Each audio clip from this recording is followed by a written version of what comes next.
Hello friends, welcome to a new lecture today.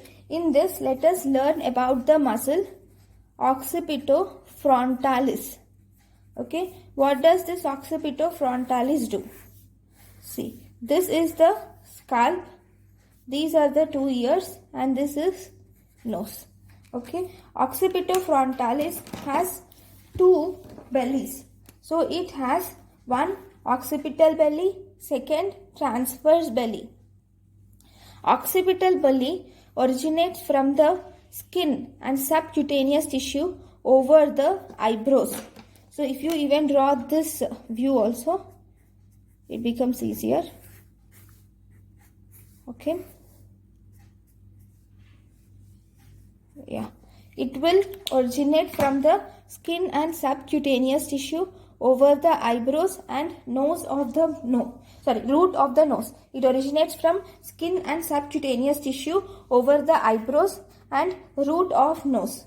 Okay, and this will insert into the epicranial aponeurosis. This is the epicranial aponeurosis in front of the cranial suture. Again, this is the aponeurosis. Okay, then we also have occipital belly. Occipital belly arises from the lateral 2/3 of superior nuchal line.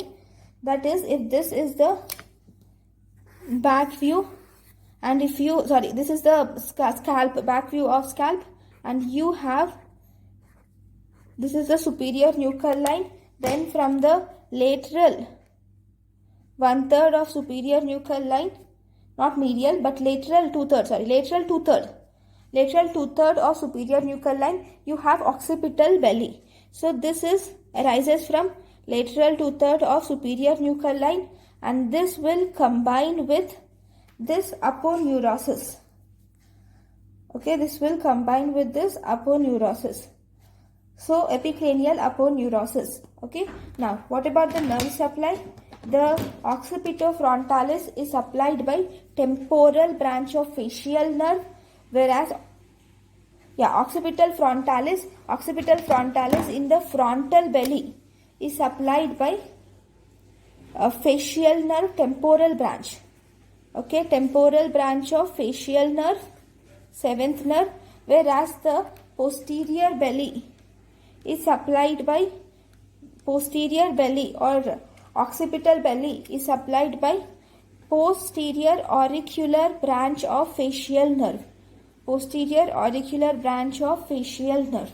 Okay, anterior belly is supplied by temporal branch of facial nerve, whereas posterior belly is supplied by posterior auricular branch of facial nerve. The actions are moves the scalp forward and backward, and if these frontal bellies are contracted, see, if this frontal belly, it is contracted like this, then this leads to raising of eyebrows, because if this belly is contracted, this moves like this.